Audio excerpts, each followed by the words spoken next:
Hello বন্ধুরা, আজকে আমি যে পেঁয়াজ কলিগুলো লাগিয়েছি সেগুলো তুলে নেব।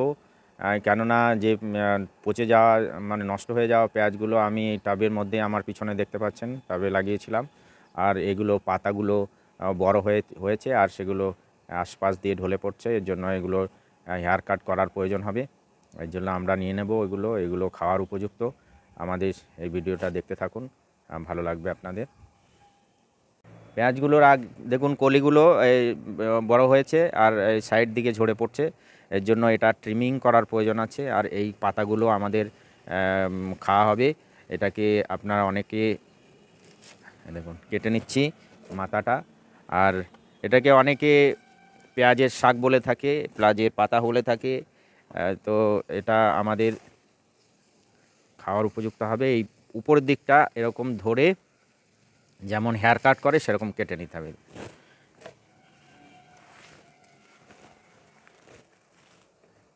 আমি যত পেঁয়াজ লাগিয়েছি সবগুলো থেকে এই পাতাগুলো এভাবে হেয়ার কাট করে নেব। দেখুন পেঁয়াজগুলো এখনও অতটা বড় হয়নি, তার জন্য এরপরে বাকি যে এই পাতাগুলো স্ট্রেট হয়ে থাকবে, এগুলো করা খুবই জরুরি।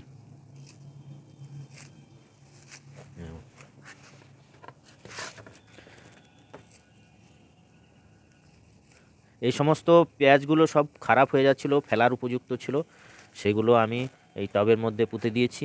এই দেখুন বিনসের সঙ্গে এগুলো কিছু দিনের মধ্যে এবার পরের স্টেপে এটাকে তুলে নেব। পেঁয়াজগুলো বড় হবে আর পেঁয়াজের পাতাও খাওয়া যাবে।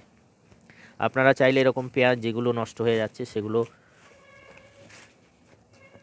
এরকম টবে পুঁতে দেবেন, খুব সুন্দর হবে।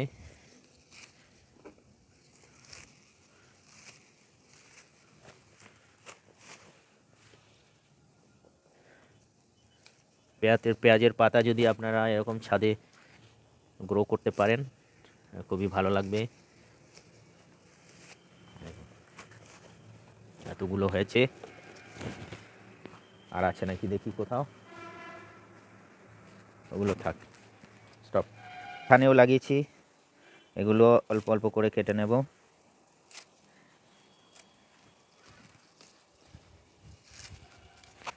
এগুলো না কাটলে কি হবে, আশপাশ দিয়ে ঢলে পড়বে আর শুকিয়ে যাবে, দেখতেও খারাপ লাগবে।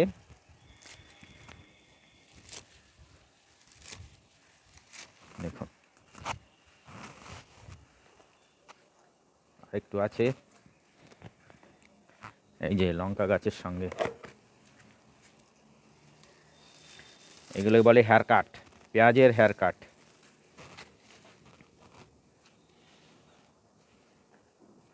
ঠিক আছে, আপনাদের ভিডিও কেমন লাগলো অবশ্যই জানাবেন। আর আমাদের বাকি ভিডিও দেখতে থাকুন। Thank you very much.